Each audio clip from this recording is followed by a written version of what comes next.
अंगीकार किस प्रकार किया जाए, वह तो दोषों से वह तो ग्रसित हैं। जब उनके अंदर जो है नाना प्रकार के दोष जो हैं प्राप्त हैं, ऐसे दोष युक्त जीव के माध्यम से यदि कोई कर्म भी कराया जाएगा तो उस पूर्ण पुरुषोत्तम को जो है प्राप्त भी नहीं होने वाला।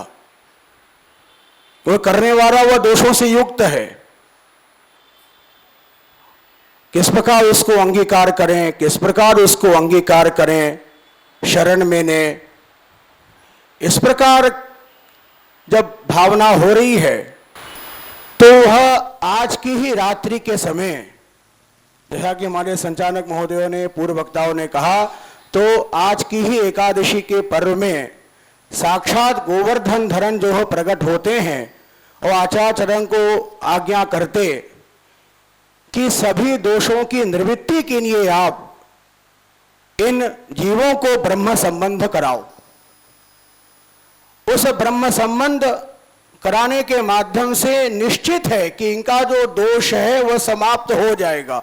ये निश्चित क्यों है, क्या कारण है, किस प्रकार हम निर्भयता के साथ में कह सकते हैं कि हमारे दोषों की निवृत्ति हो जाएगी? तो ब्रह्म संबंध के माध्यम से जो है हमें क्या प्राप्त होता? तापक क्लेश प्रदानेन भक्तानां भाम वर्धना। हमें ताप और क्लेश की प्राप्ति होती है। ताप अर्थात एक विरह रूपी जो अग्नि, वह जो विरह रूपी जो अग्नि की जो प्राप्ति भई, ये अग्नि करेगी क्या? तो हमारे सारे दोषों को जला के भस्म कर देगी।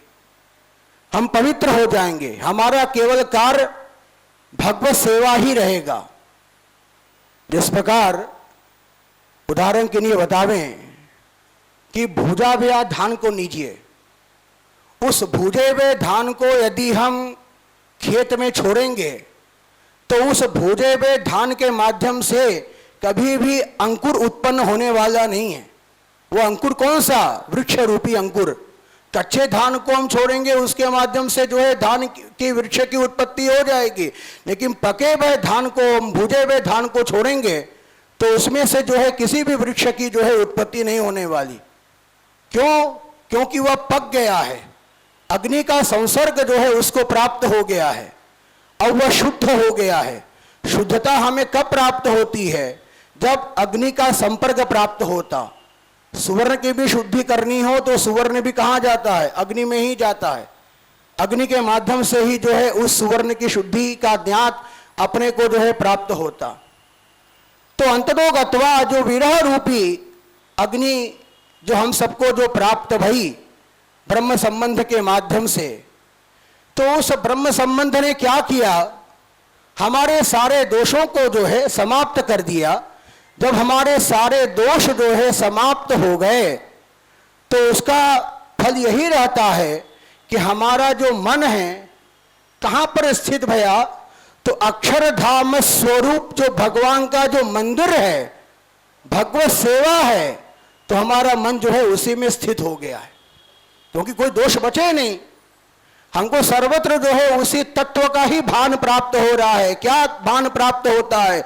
जो कि अपने पुष्टि की यही विशेषता है कि सर्वत्र हमको भगवत स्वरूप का ही बोध होना चाहिए, क्योंकि श्रुतियों ने यही बताया कि सर्वम खनिविदम ब्रह्म, वह सर्वत्र ब्रह्म हैं, वास करते हैं, लेकिन हमको वह दिखते नहीं हैं। वह क्यों नहीं दिखते हैं? उसका कारण क्योंकि हमारे अंदर जो बैठा हुआ जो दोष है, जब वह दोष जो है जो समाप्त हो गया तो सर्वत्र जो है हमें जो है ब्रह्म का आभास ये प्राप्त होना ही होना है। और हमारा जो मन है ये भगवत सेवा में लगेगा। भगवत सेवा भी जो है ब्रह्म संबंध से युक्त होके ही हमें करनी है, तो हमें सेवा का पूर्ण आनंद और पूर्ण फल की प्राप्ति है। गृहे स्थित्वा स्वधर्मता,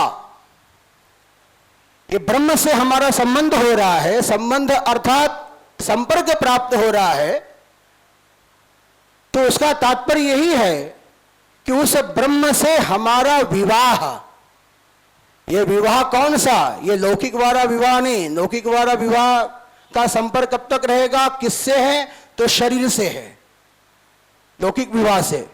कभी ये भी हो सकता है कि जिसके साथ में हमारा विवाह भया है वो अन्य जो है जन्मों में हमारे दूसरे संबंध से प्राप्त हो, ये भी हो सकता है। वही जो है जिससे हमारा विवाह भया है, अन्य जो जन्म हमारे होके आए हैं और जो होंगे भी अपने प्रारब्ध के अनुसार, वही जो है पता नहीं किस रूप से प्राप्त हो जाए।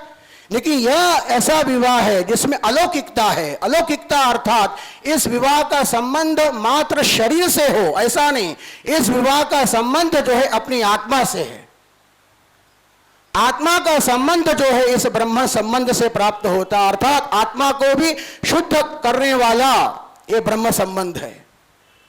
जब वो हमारी आत्मा पवित्र हो गई, शुद्ध हो गई, अलौकिक गृहस्थाश्रम में प्रवेश किया और प्रवेश करके फिर भगवत सेवा में पहुंचे। और भगवत सेवा भी किस प्रकार वहां करनी, तो स्वधर्मतः। धर्मतः अर्थात क्या, आत्मधर्मतः, दास धर्मतः। अपने अंदर जो है दासत्व की भावना उपस्थित होगी और यही रहनी चाहिए। दासत्व की भावना से युक्त होकर जो है हम भगवत सेवा में जो है वहां पे विद्यमान रहेंगे। तो इस प्रकार की जो कृपा जो भई है, ये आज के दिवस ही जो है प्राप्त भई और उसी कृपा का लाभ हम सभी को वर्तमान समय में भी हमारे गुरु चरणों के द्वारा पूज्यपाद श्री महाराज श्री के चरणार बिंद से, बाबा श्री के चरणार बिंदों से जो है ये जो ब्रह्म संबंध रूपी जो महत्व है, उसका इतना बड़ा जो महत्व है, जो स्वरूप है, वो अपने को अभी भी वर्तमान में भी प्राप्त हो रहा है और उसी का आनंद जो है प्राप्त कर रहे हैं। इन्हीं शब्दों के साथ अपनी वाणी को हम विराम करेंगे।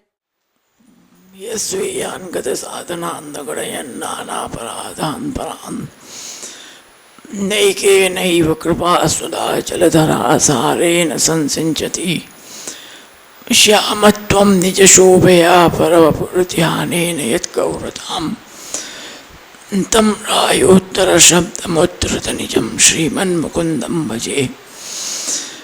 श्रीमद्गोपाललालं मृगमदविलसद्भालमालं कृतस्व स्वामिन्यास्तु स्मितास्यं ललितगतिलसन्मालगोपालबालं वेणुविन्यस्तहस्तं रतिपतिमधुरस्वर्णगात्रं सुनेत्रं रासक्रीडादिलोलं सुललितवसनं राधिकेशं नमामि।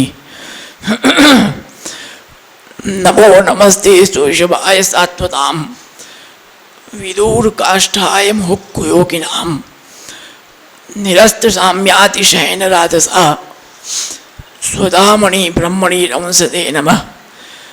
श्रीमदाचार्यचरणं शरणं सर्वदेहिनां अशेषदोषदानं मस्तके राजतां मम। प्रभो नन्दकुमारो मे स्वामिनी वृषभानुजा कृतार्थोऽहं कृतार्थोऽहं कृतार्थोऽहं न संशयः।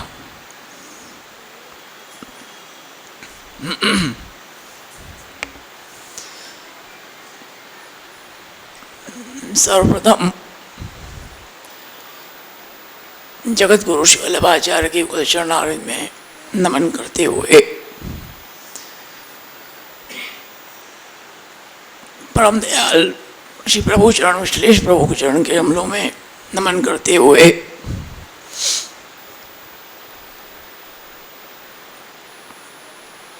परम आदरणीय काका जी के चरणों में नमस्कार करते हुए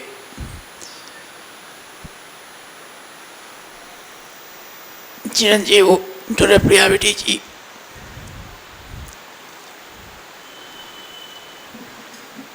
हमारे षष्ठीपीठ के शास्त्री जी विश्वम्भर जी पाठक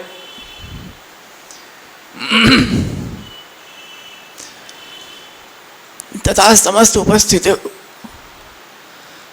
सभी परम भाग्यवान वैष्णवजन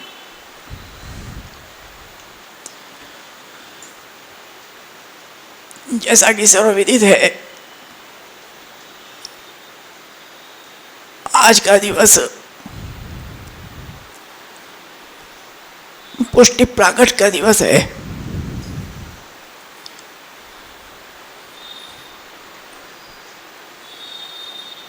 क्योंकि आज के दिन ही श्री गोवर्धन धरण ने प्रकट होकर के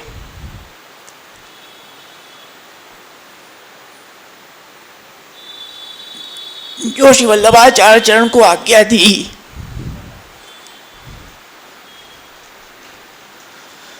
उस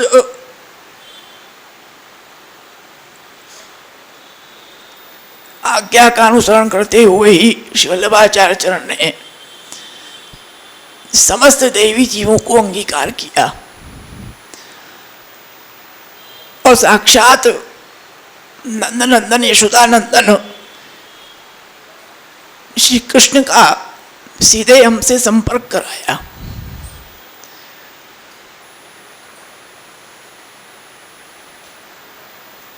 और तत्पश्चात सेवा का अधिकार भी प्राप्त हुआ।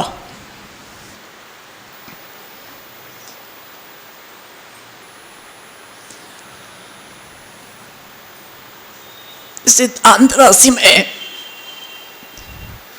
श्री आचार्य चरण ने जो श्री गोवर्धन धरण ने आज्ञा की थी,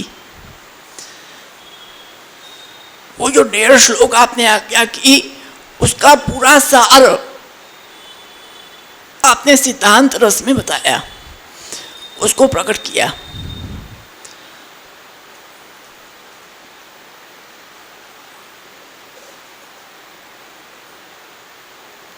वही सिद्धांत रस का स्वरूप है। श्री गोवर्धन धरण की जो आज्ञा है वही सिद्धांत रस का स्वरूप है, इसलिए उसका नाम है सिद्धांत रहस्य। संपूर्ण सिद्धांतों का रहस्य उसके अंदर है। उस 1.5 श्लोक के अंदर पूर्ण रहस्य आपने भर दिया श्री गोवर्धन धरण ने।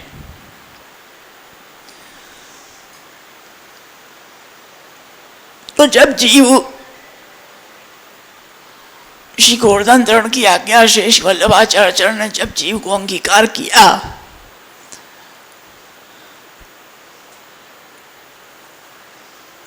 और जीव की जब अंगीकृति प्रभु के चरणारविंद में हुई ब्रह्म संबंध के माध्यम से,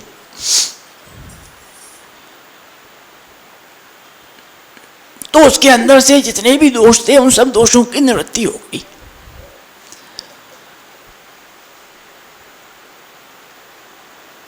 और जो उसका आम ममत्व लगा हुआ था इस संसार में, सब पदार्थों में, उसके अंदर से आम ममत्व भी उसका हटके वो सब जितने भी पदार्थ हैं उन सब पदार्थों के सहित उसने समर्पण वहां पर किया। अब यहां पर एक विचार है कि समर्पण का क्या प्रकार है। जो हमने ब्रह्म संबंध के माध्यम से समर्पण किया, एक तो वो समर्पण हुआ, वो सामान्य समर्पण है, सामान्य रूप से समर्पण। विशेष समर्पण क्या है उसको हमको समझना है।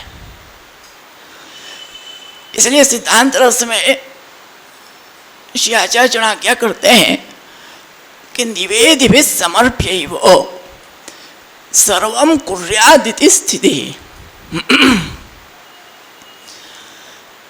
निवेदिभिः समर्प्यैव। अब यहाँ पर लालू भट्ट जी बहुत सुंदर इसका विश्लेषण करते हैं, और समय नहीं है, थोड़े से भी अपन करेंगे इसका कि निवेदन क्या है कि निवेद, उसको निवेदन कहते हैं। जिसका निवेदन होता है, जो निवेदन के पदार्थ हैं, जिसका निवेदन होता है, वो निवेदिन हुए, जिनका निवेदन हमें करना है। और वो निवेदन के माध्यम से, उन पदार्थों के माध्यम से, जब यहाँ पर हम प्रभु के चरणारविंद में उनका निवेदन कर देते हैं, वो पदार्थ क्या है? अन्नादिक पदार्थ, सब जितने जो हमारे भक्षण आदिक में आते हैं, जो हम खाएंगे पिएंगे, सब उसके अंदर सब आ गए। उन सब पदार्थों का जब निवेदन ब्रह्म समन के माध्यम से प्रभु के चरणारविंद में हुआ। जब ब्रह्म समन के माध्यम से उनका निवेदन हुआ तब उनका भक्षण आदि का व्यवहार हम कर सकते हैं। जब तक ब्रह्म समन के माध्यम से उनका समर्पण नहीं हुआ तब तक उनका व्यवहार केवल ऐसे ही करना वो हमारे लिए दोष है। तो जब हमने ब्रह्म समन के माध्यम से उनका समर्पण कर दिया तो तब उन पदार्थों को ग्रहण करना, प्रभु का उच्छिष्ट लेके और उन पदार्थों में से ही, प्रभु के उच्छिष्ट स्वरूप से ही जो भी लौकिक वैदिक में भी हमें कार्य हैं, चाहे श्राद्ध आदि करना है, चाहे वैदिक काल में कुछ हमें अन्न देना है, चाहे हमें दान करना है, कुछ भी है, वो सब पदार्थ उसमें से ही जाएंगे, वो अलग से नहीं जाएंगे, सब पदार्थ उसमें से ही जाएंगे। तो जो संपूर्ण पदार्थों के माध्यम से दाराकार वित्त गृह सबके माध्यम से जो हम ब्रह्म समन के माध्यम से समर्पण करते हैं वो हमारा एक समर्पण हुआ। परंतु उसके बाद जो विशेष समर्पण क्या है, तो विशेष समर्पण यहाँ पर लालू भट्ट जी बहुत सुंदर बताते हैं कि विशेष समर्पण वह है कि जो तत्त समय पुनः उन वस्तुओं का जब प्रभु का उपयोग कराया जाए तो वो विशेष समर्पण है। जैसे हमने ब्रह्म समन लिया, हमारा सब समर्पण प्रभु के चरणारविंद में हो गया। अपन नहीं कहते हैं सब प्रभु का, ये हमारा क्या है, तुमने सब समर्पण कर दिया, परंतु जब प्रभु के कोई मनोरथ आए, कोई विशेष उत्सव आया, उसमें तुमने अपना द्रव्य फिर अंगीकार कराया, उसमें तुम मत करो। तुम कहते हो भाई हमारा तो ब्रह्म समन हो गया है, हमारा समर्पण सब कुछ हो गया, अब क्या हमको समर्पण करना है? नहीं, वो विशेष समर्पण भी करना है। जब कोई मनोरथ के माध्यम से, कोई विशेष उत्सव के माध्यम से, कोई विशेष प्रकार के माध्यम से जब पुनः हम अपने द्रव्य का या अपने स्वयं का, अपनी पत्नी, अपने पुत्र, किसी का भी जब विनियोग जब प्रभु की सेवा में जब होगा तब वो विशेष समर्पण हमारा गिना जाएगा। उसके पहले वो विशेष समर्पण नहीं गिना है। इसलिए यहां पर निवेदिभिः समर्प्यैव, निवेदित करना है समर्पण करने के बाद। इसलिए दो बार यहां पर आपने कहा निवेदिभिः समर्प्यैव सर्वं कुर्याद् इति स्थितिः, क्योंकि जिस प्रकार से जब हम ब्रह्म संबंध ले लेते हैं तो उस ब्रह्म संबंध के माध्यम से जो भी वस्तु हम प्रभु के चरणारविंद में समर्पण करते हैं उसकी आधिदैविक शुद्धि हो जाती है। 3 प्रकार की शुद्धि बताया है, एक आदि भौतिक शुद्धि, आध्यात्मिक शुद्धि और आधिदैविक शुद्धि। आदि भौतिक शुद्धि क्या है? आज हमने जैसे कोई मकान लिया, कोई वस्तु फल लाए तो उसको हमने खासा किया जल से।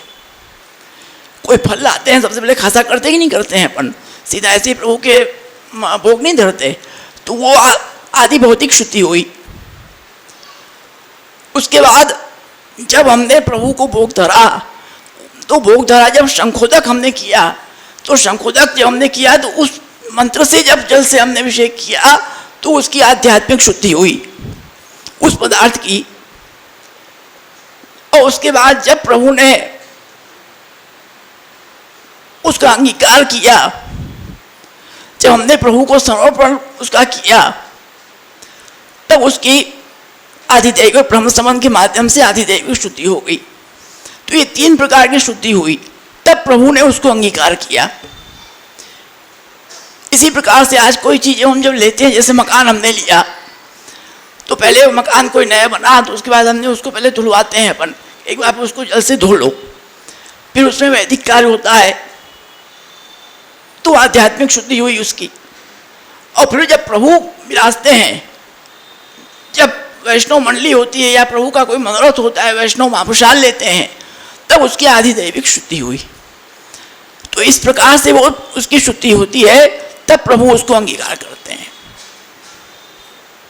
तो यहाँ पर इसीलिए वो आधिदैविक शुद्धि होने के बाद भी, ब्रह्म संबंध के माध्यम से आधिदैविक शुद्धि हो गई, उस आधिदैविक शुद्धि होने के बाद भी जब पुनः प्रभु के मनोरथार्थ जब वो चीज अंगीकार होगी पुनः, तब उसका विशेष समर्पण जाके होगा, उसके पहले नहीं होगा।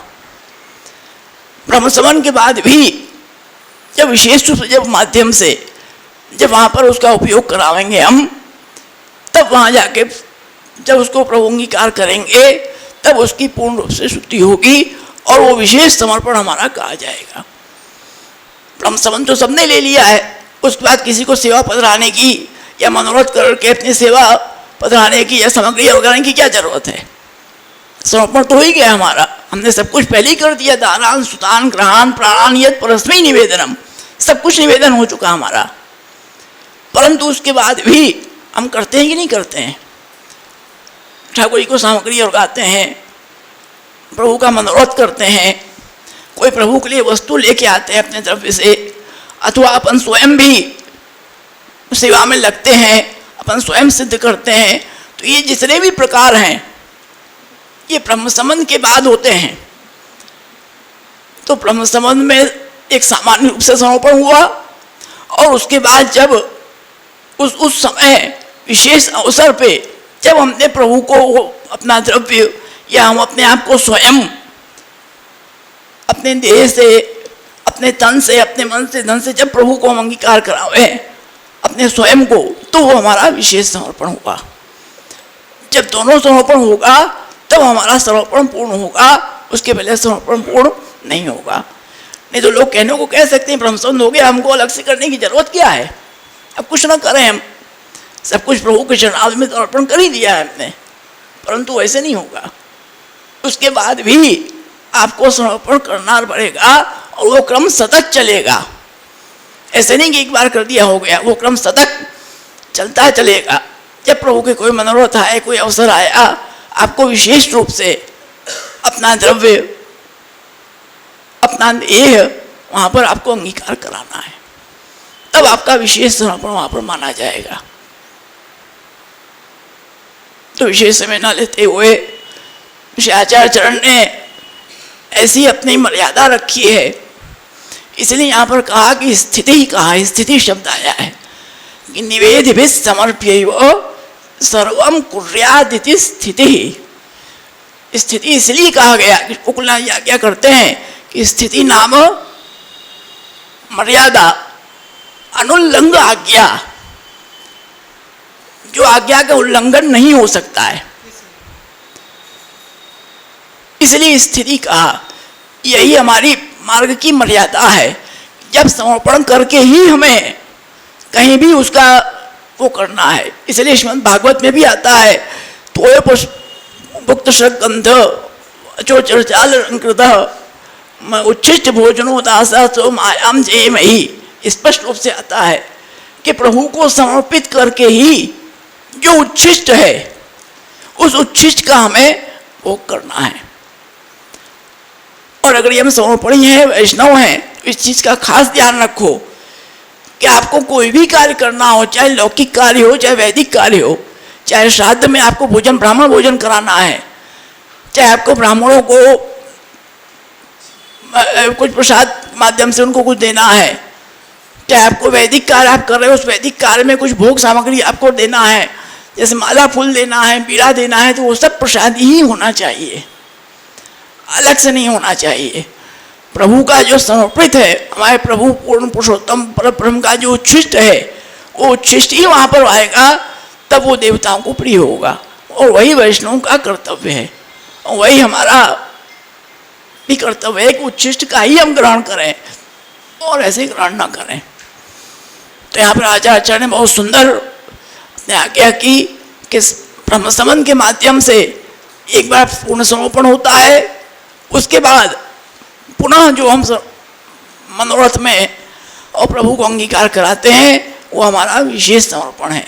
उसकी आवश्यकता है केवल ब्रह्म संबंध हो गया, समर्पण कर दिया, इतने से ही हमें यह नहीं मान लेना है कि हमारा सब कुछ हो गया, वो सतत हमारा चलता रहेगा। इतना ही कह के आज का दिवस तो हमारे प्रत्येक पुष्टि मार्गी जीव के लिए बहुत बड़ा दिन है। आज का दिवस यदि नहीं आता तो हमारी क्या स्थिति होती ये हम विचार भी नहीं सकते। हम किस कोने में पड़े होते, किस कीचड़ में पड़े होते ये हम कोई विचार नहीं सकते। तो श्री गोवर्धन धरण ने कृपा करके आपको आज्ञा दी और ऐसा संकल्प किया कि जो भी जीव को आप अंगीकार कराओगे उसको कभी भी हम नहीं छोड़ेंगे, चाहे कुछ भी हो जाए। श्री महाप्रभु जी और श्री गोसाई जी ने भी किसी भी जीव का कभी अंगीकार करने के बाद त्याग नहीं किया। वैदिक रूप से भले त्याग कर दिया हो, परंतु अपने मार्ग के रूप से आपने किसी जीव का त्याग नहीं किया। और त्याग भी किया वो प्रभु के जीवों के शिक्षार्थ किया कि आगे की जीव ऐसा अपराध उनसे न बने, इसलिए वो त्याग आपने केवल दर्शाया। वो त्याग नहीं था, वो केवल जीव को अपराध से बचाने के लिए शिक्षा थी। इसलिए उसको अपन को शिक्षा मान के ग्रहण करना है। भगवत कृपा से आज का दिवस बहुत सुंदर दिवस है। प्रत्येक जीव मात्र को आज कम से कम अपने घर में प्रभु विराज रहे हो, यदि नहीं विराजते हो तो कम से कम अपने गुरु घर में पवित्रा पधराओ, तो प्रभु पवित्रा अंगीकार करें, पवित्रा धरें। मिश्री पधराओ, प्रभु मिश्री भोग धरें, मिश्री अंगीकार करें। ये हमारा परम कर्तव्य है। इसको न भूलते हुए, कोई प्रमाद न करते हुए हमें प्रत्येक वर्ष इसको करना ही है। इस बात को अपन को मानना है। कम से कम आज के दिन तो ये नियम रखें ही रखें, भले और कुछ नहीं हो पा रहा है तो कोई बात नहीं, आज का दिन अवश्य नियम रखें। इतना ही कहते हुए आप सब लोगों की भावना प्रभु के चरणारविंद में बढ़ती रहे।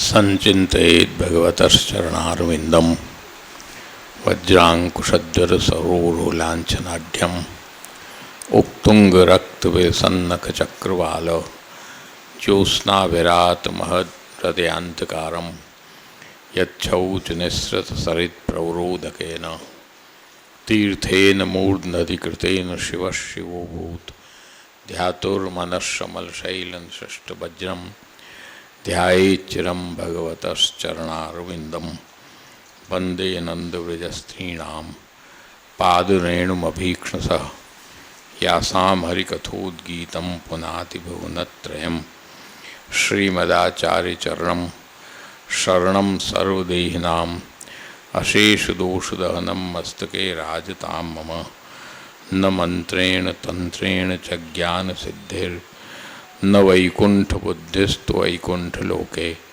गतिर्विठ्ठलेशे रतिर्विठ्ठलेशे मतिर्विठ्ठलेशे सदा वैवमास्तु।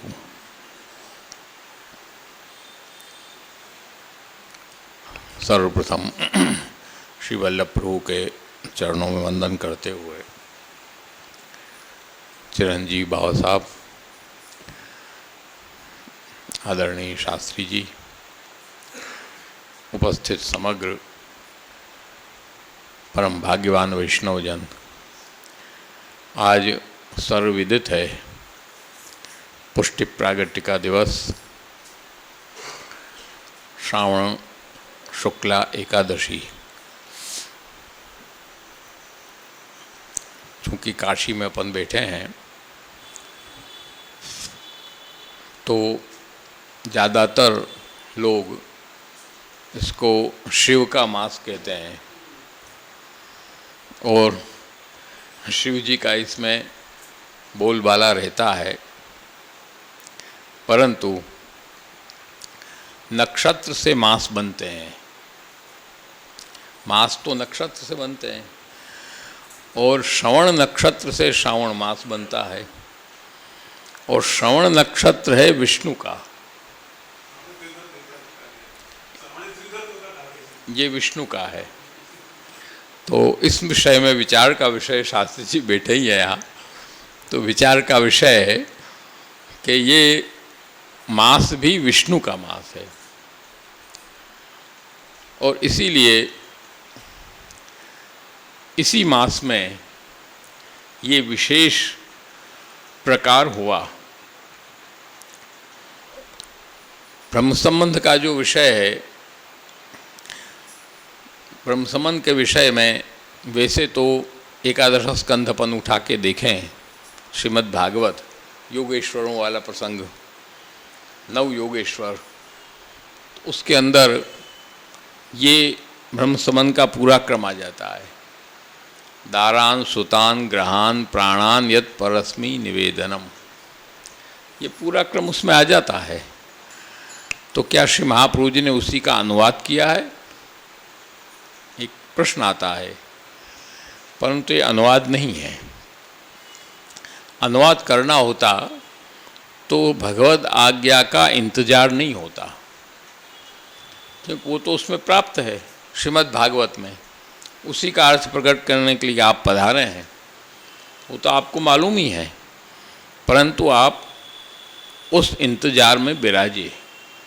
एक समय चिंता चिताई, दैवी कहे विधि जान ही जाई, मूल पुरुष है ना। भिन्न हो सो कौन उपाई, दैवी जीवों को अलग से पहचान के उनका ब्रह्म संबंध कैसे हो, भगवत संबंध कैसे हो, ये चिंता श्री महाप्रभु जी के हृदय में थी। यदि अनुवाद होता तो ये चिंता आने का प्रश्न ही नहीं था, परंतु वो नहीं है। यहाँ पर वो शास्त्रों में प्राप्त होते हुए भी, शास्त्र हैं वो सब वेदों से निश्रित हैं, मूल उनका वेद है, और जो पुराण है वो उसका पूरा इतिहास है। तो निश्वास वेद है और पुराण उसका इतिहास है, तो उसमें सब वर्णन आ ही चुका है। परंतु यहाँ जो प्रश्न उपस्थित है, यहाँ मुक्ति नहीं देना है, यहाँ विहित भक्ति नहीं देना है, यहाँ कर्म का सिद्धांत नहीं देना है, यहाँ तो श्री महाप्रभु जी को दैवी जीवों का जो मूल फल है वो देना है। इसलिए वल्लभाष्टक में कहा कि सृष्टि व्यर्थाच भूयात निज फल रहिता देव वैश्वा नरेशा।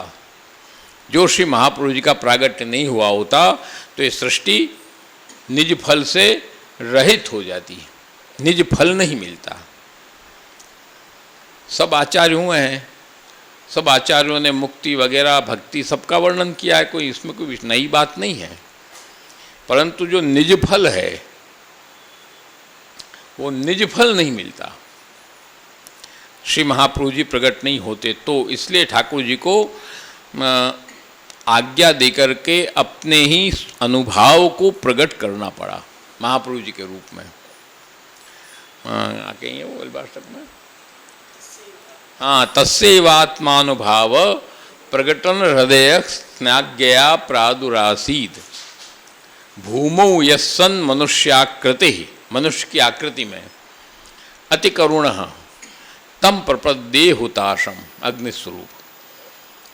तो वो श्री महाप्रभु जी को आपको स्वयं को प्रकट करना पड़ा, और श्री महाप्रभु जी जब प्रकट हुए तो जिस उद्देश्य से आपका प्रागट्य हुआ था वो उद्देश्य सिद्ध न हो तो आपको चिंता नहीं होगी, तो और क्या होगा, चिंता होगी होगी। और जब वो चिंता हुई तब उस चिंता का संबंध सीधा गोवर्धन धरण से है, प्रभु से है। वही उस चिंता को निवृत्त कर सकते हैं और कोई दूसरा नहीं कर सकता, शास्त्र भी नहीं कर सकता, कोई दूसरा नहीं कर सकता।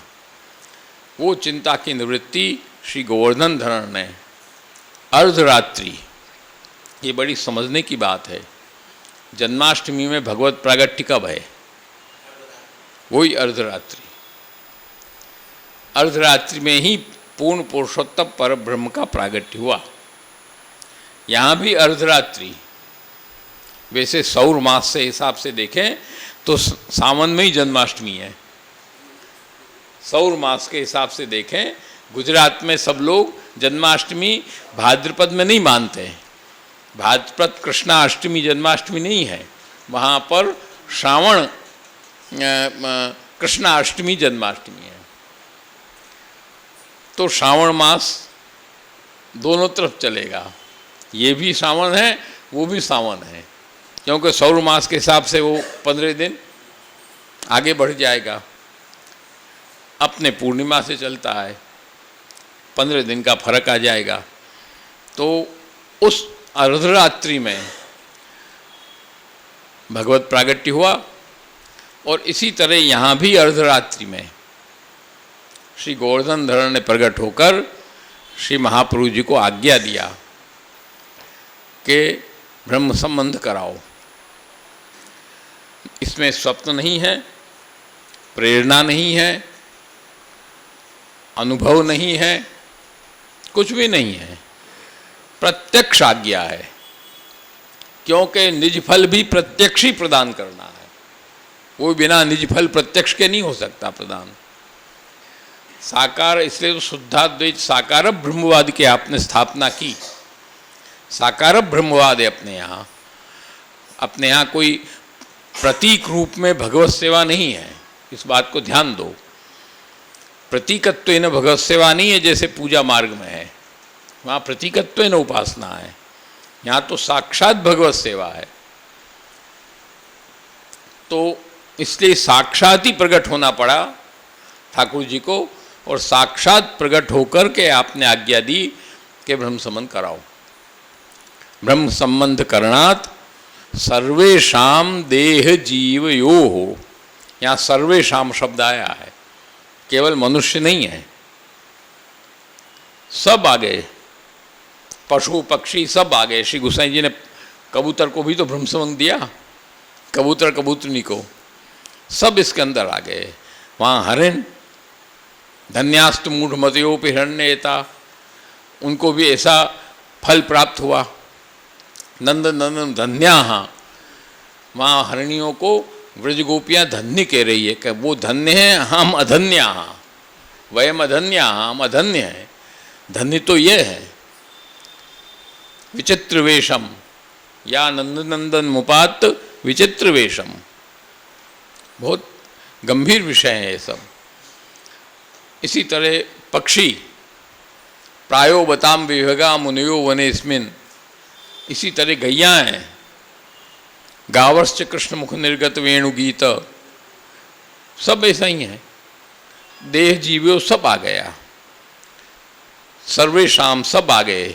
और देह अर्थात हमारी एकादश इंद्रिय युक्त जितने भी हमारे हैं उसके अंदर रहे हुए दोष, और जीव अर्थात अंश रूप जीव जो अविद्या से आच्छन्न है। जीव अविद्या से आच्छन्न होता है, ब्रह्म नहीं। जीव माया से आच्छिन्न होता है। तो माया से भरा हुआ जो जीव है उसकी माया की भी निवृत्ति हुई और एकादश इंद्रियों के दोषों की भी निवृत्ति हुई। इसलिए एकादशी के दिन आपने प्रकट होकर आज्ञा की, क्यों एकादश इंद्रियों से शुद्धि करनी थी। वहाँ कोई खाली एक शुद्धि नहीं है, वहाँ तो भगवता स संलापो दर्शनम मिलितस्य च आश्लेषः सेवनम चापि स्पर्शश्चापि तथा विध अधरामृतपानम च भोगो रोमोद्गमस्तथा तत्कूजितानाम श्रवणम आग्रहणम चापि कहीं है सर्व था, भूल रहे हैं आगे थोड़ा। तो वहाँ तो संपूर्ण इंद्रियों से भगवत सेवा है। यदि संपूर्ण इंद्रियों से भगवत सेवा नहीं प्राप्त होती है तो हमारी इंद्रियों का सार्थक नहीं है।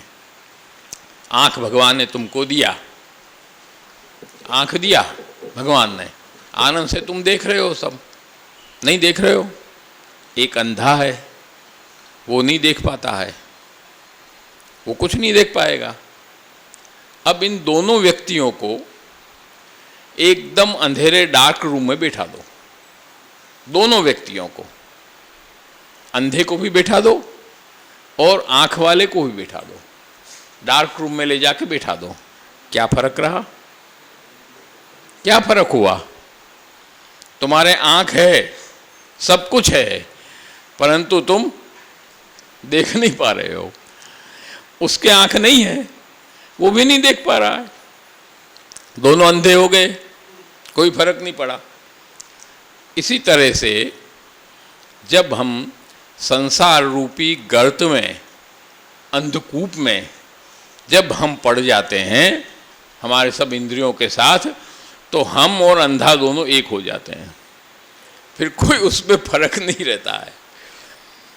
उसमें से श्री वल्लभाचार्य ने कृपा करके हमको निकाला और देह और जीव दोनों की शुद्धि ब्रह्म संबंध से आपने कराया। ब्रह्म संबंध करणात् सर्वेषाम देह जीवयोः सर्व दोष निवृत्तिर्हि, संपूर्ण दोषों की निवृत्ति। फिर आगे का उसका क्रम आगे चलता है, सब विस्तार है। ज़रा समय भी ज़्यादा हो गया, पवित्रा शाम को धरते हैं जिस वक्त, उस समय अपना एक कार्यक्रम लेट हो जाता है। सुबह पवित्रा धर लेते हैं तब तो शाम का लड़ सही हो जाती है, इसलिए विशेष नहीं उसको कहेंगे। आज का दिन भगवत कृपा से अपने सब पुष्टि मार्गियों के लिए विशेष दिन है। पवित्रा जैसा बाबा साहब ने भी कहा, बच्चों ने भी, राजा ने, सब ने कहा पवित्रा आज के दिन धराना चाहिए। ये बिल्कुल सही बात है। पवित्रा धराओ और मिश्री भोग धरो, उसमें मिश्री ही भोग आती है। उसमें कोई बड़ा आदमी है तो चकाचक भोग धरेगा, कि गरीब आदमी है तो चालू मिश्री भोग धरेगा, ऐसा नहीं है। इसमें सब मिश्री ही धरेंगे, उसमें कहीं कोई फर्क नहीं आता है, क्योंकि मिश्री है वो पूर्ण है, मिश्री है वो पूर्ण है। उसको तुम कहीं से भी जीभ लगाओगे तो मिठास बराबरी होगी। पूरा मुंह में डाल लोगे तब भी वही है, कहीं से जीभ थोड़ी सी लगा दिया कोने में तब भी वही है। वो पूर्ण है, पूर्ण रस स्वरूप है। और हम पवित्रा धराते हैं वो भी पूर्ण रस स्वरूप को ही धराते हैं, और रस स्वरूप है वो रस वस्तु ही ग्रहण करते हैं। इसलिए मिश्री ही उस दिन धरी जाती है। मिश्री भोग धरो और दूसरे दिन गुरु पवित्रार्पण है। श्री वल्लभाचार्य श्री महाप्रभु जी को पहले पवित्रा धराओ, फिर अपने द्वारभूत गुरु स्थान पर विराजमानों को पवित्रा धराओ। पर श्री महाप्रभु जी को पहले पवित्रा धराया जाता है। न नहा सको तो कम से कम जाके वहाँ पधराओ, इतना तो करना ही चाहिए, जो कि स्नान करके धराना चाहिए। पर न धरा सको तो कम से कम वहाँ पधराओ, इतना तो अवश्य हमको सबको करना चाहिए। कुछ दिन ऐसे होते हैं जिसमें हमारा एक वैष्णव का सहज कर्तव्य बन जाता है, उतना कार्य हमको करना ही चाहिए। न करें तो हम अपने कर्तव्य से वंचित होते हैं। हम कोई अपराध करते हैं ऐसा नहीं है, पर हम अपने कर्तव्य से वंचित हो जाते हैं। जैसे एक छोटा बच्चा है, उसको यदि वो माता का दूध यदि पान न करे तो अपराध नहीं है, परंतु वो अपने कर्तव्य से वंचित हो जाता है। उसका कर्तव्य है और माता का भी कर्तव्य है उसको दुग्धपान कराना, दोनों अपने कर्तव्य से वंचित हो जाते हैं। उसी तरह यदि हम सेवा नहीं करते हैं, ये अमुक विशेष अवसरों पर सन्मुख नहीं होते हैं, तो हम अपने कर्तव्य से वंचित हो जाते हैं। तो उस वंचित न हो, कम से कम इतना अपन को ध्यान रखने की आवश्यकता। आज के युग में इतना अंधी दौड़ वाला युग है और आदमी अंधी दौड़ में दौड़ रहा है चारों तरफ। उसमें कम से कम थोड़ा सा कंट्रोल लगा के, बिना ब्रेक की गाड़ी हो गई है आजकल, उस गाड़ी में कम से कम थोड़ा ब्रेक रख के हमको आगे चलने की आवश्यकता है। नहीं तो ये अंधी दौड़ में कहाँ जाएगा आदमी, कहाँ जाकर गिरेगा, इसकी कोई कल्पना हम नहीं कर सकते। तो वो आग्रह से हमको आगे बढ़ना है, अपने बच्चों में भी वो संस्कार देने का बराबर प्रयास करना है। इतना ही कहते हुए आप लोगों की जो भावना भगवत चरणार्विंद में है विशेष बढ़ती रहे। जो किशोर ने बढ़वान वाला बताया वो अपना ही मंदिर है, हमारे भाग में आया हुआ ही मंदिर है। श्री मदन मोहन प्रभु वहाँ विराजते हैं। मेहा धीमर के ठाकुर जी हैं वो। मेहा धीमर जो हुए, जिनके कीर्तन भी प्राप्त होते हैं, उनके ठाकुर जी हैं। अपने पूरे पुष्टि संप्रदाय में एकमात्र वो स्वरूप हैं कि जो युगल स्वरूप हैं, वेणुनाद करते हुए स्वरूप हैं, परंतु उनके चरणारविंद सीधे हैं। नहीं तो मदन मोहन लाल के चरणारविंद सीधे कहीं नहीं मिलेंगे, चरणारविंद ऐसे ही होगा। परंतु एकमात्र वो स्वरूप है कि जिनके चरणारविंद सीधे हैं, और उसका जो संबंध है वो भी श्रीमद् भागवत से है। गोपी भे स्तोभितो नृत्यत, हाँ, गोपी भे स्तोभितो नृत्यत, क्या है आगे? नहीं, दशम का ही है। गोपी भे स्तोभितो नृत्यत, भूल रहे हैं आगे का श्लोक में। जब प्रभु माखन चोरी करने के लिए पधारते थे ब्रज भक्तों के वहाँ, उसमें पकड़ा गए, पकड़ लिया ब्रज भक्त ने, पकड़ लिया, तब डांट लगने लग गई। अब तो हम यशोदा जी के पास पेश करेंगे और डांट पड़ेगी वहाँ। तब ठाकुर ने कहा, भाई ऐसा मत कर, इस बात को यहीं ख़त्म करो। तब उन्होंने कहा कि ऐसे नहीं होगा, हम जैसे कि ऐसे आप करो तो हम उस बात को ख़त्म करेंगे। तब ब्रजभक्तों ने कहा, क्या करना है बोलो। तब ब्रजभक्तों ने कहा कि आप कूदते कूदते वेणुनाद करो, खड़े होकर नहीं, कूदते हुए। तब आपने अपने दोनों चरणारविंद जो ऐसे थे उनको सीधा करके कूदते हुए वेणुनाद किया, वो स्वरूप ये है। प्राचीन स्वरूप है। ब्रजनाथ लाल जी महाराज जो जामनगर में हुए, जो चतुर्भुज स्वरूप से प्रकट हुए थे, बाद में 2 भुजा उन्होंने संवरण किया, और जिन्होंने जो श्री गिरिराज जी का मुखारविंद नंदराय जी के द्वारा शिला पूजित थी, उस शिला को आपने जामनगर पधराया, वहाँ से लेके, और वहाँ दूसरी अभी विराजी बाद की शिला है, ब्रजनाथ लाल जी की पधराई हुई शिला है, वो शिला विराजाया और उनका आपने पधराया। उस समय आपने इतने ही वजन का स्वर्ण वहाँ पधरा दिया, इसलिए ब्रजवासी सब आनंद में आ गए। उन्होंने वो बात को रफा दफा कर दिया और दूसरा विराज गया। तो वो स्वरूप पधारा जामनगर, आज भी विराज रहा, इतने बड़े स्वरूप हैं। और इसीलिए निर्वंश गया। श्री गिरिराज बाबा हैं भाई, गिरिराज बाबा का तो अटपटा खेल है, तो निर्वंश गया, कई पीढ़ी तक वंश नहीं चला, ब्रजनाथ लाल जी का वंश नहीं चला, गोद आते रहे। उसके बाद हमारे पिताश्री जब गोद पधारे तब आगे वंश चला, चापासनी घर से, तब आगे वंश चला। तो वो स्वरूप वहाँ पे उनके पधराए हुए स्वरूप है, वो स्वरूप वहाँ पर विराज रहे हैं। मंदिर बहुत प्राचीन था, है गांव छोटा बड़ा नहीं है, लेकिन सब उत्साही हैं वैष्णव बेचारे खूब, और मंदिर बहुत जीर्ण हो गया था। तब उसका पुनर्निर्माण पूरा उसको गिरवा के नए सिरे से मंदिर निर्माण कराना पड़ा, तो पूरा सुंदर सिद्ध हो गया मंदिर।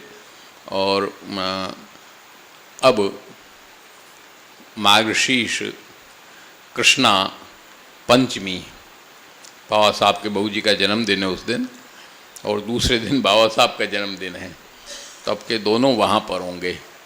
पंचमी के दिन पाटोत्सव है और छठ के दिन आप बाबा साहब का जन्मदिन है, और सप्तमी खाली बीच में कोई मनोरथ रखेंगे, और अष्टमी को बड़ा मनोरथ है।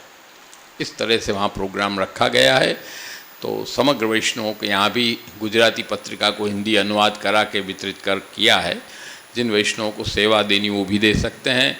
आनंद से जिनको आना हो है तो दूर, अहमदाबाद से आगे सुरेंद्र नगर है, सुरेंद्र नगर के पास वढवाण है। सुरेंद्र नगर वढवाण एक ही है दोनों लगभग, खाली बीच में एक नदी है, तो दूर नहीं है, परंतु यहाँ से तो दूर ही पड़ेगा वो। तो अहमदाबाद होके सुरेंद्र नगर होके वहाँ से अपन को वढवाण जाना पड़ता है। तो अपने कार्यक्रमों में वहाँ के वैष्णव तन मन धन से बेचारे सब में हाजिर रहे हैं। अपने जनई से लेके जीर्णोद्धार से लेके विवाह से लेके पंचशताब्दी से लेके यात्रा से लेके सब में बेचारे तन मन धन से जो भी उनकी शक्ति है, वो कोई बहुत बड़ा शहर के बड़ा सिटी नहीं है, छोटे हैं। वैष्णव भी सब बेचारे छोटे हैं, परंतु यथाशक्ति वो बराबर उपस्थित रहे हैं। इसलिए अपन सबका भी कर्तव्य बनता है कि अपन भी उपस्थित रहें। तो वो इसलिए पत्रिकाएँ सबको वितरित कर रहे हैं। तो उसमें भी सब आनंद से, जो भी आओ आनंद से वहाँ आ सकते हो, उसमें कोई समस्या नहीं है। उसमें फ़ोन नंबर भी दिए हुए हैं, जो भी आए उनको सूचित कर सकते हैं वहाँ। तो व्यवस्था सब वहाँ ठाकुर जी कृपा से हो जाएगी और गांव में रहने का आनंद भी प्राप्त हो जाएगा। वो थोड़ा गांव टाइप का बना हुआ है, बड़ी सिटी नहीं है। उस वहाँ आनंद वहाँ प्राप्त करना। आज अपना है उत्सव पवित्र एकादशी का है। तो हर साल अपन सिद्धांत रस का एक पाठ करके तब उसको अपन समापन करते हैं। पहले हम बोलेंगे, फिर आप लोग सब बोलना, ये करके तब अपना समापन होगा। श्रावण श्यामले पक्षे एकादश्यां महानिशि साक्षात् भगवता प्रोक्तम तदक्षरश उच्यते ब्रह्म संबंध करणात् सर्वेषां देह जीवयोः सर्वदोष निवृत्तिर्हि दोषाः पंचविधा स्मृताः सहजादेश कालोत्था लोकवेद निरूपिताः संयोगजाः स्पर्शजाश्च न मंतव्या कथंचन अन्यथा सर्वदोषाणां न निवृत्तिः कथंचन अस्मर्पित वस्तूनां तस्माद्वर्जनमाचरेत् निवेदिभिः समर्प्यैव सर्वं कुर्यादिति स्थितिः न मतं देवदेवस्य सामिभुक्तं समर्पणम् तस्मादादौ सर्वकार्ये सर्ववस्तु समर्पणम् दत्तापहारवचनं तथा च सकलं हरेः न ग्राह्यमिति वाक्यं हि भिन्नमार्ग परं मतं सेवकानां यथा लोके व्यवहारः प्रसिद्ध्यति तथा कार्यं समर्प्यैव सर्वेषां ब्रह्मता ततः गंगात्वं सर्वदोषाणां गुणदोषादिवर्णना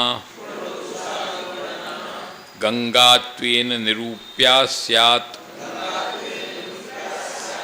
तद्वदत्रापि चैव हि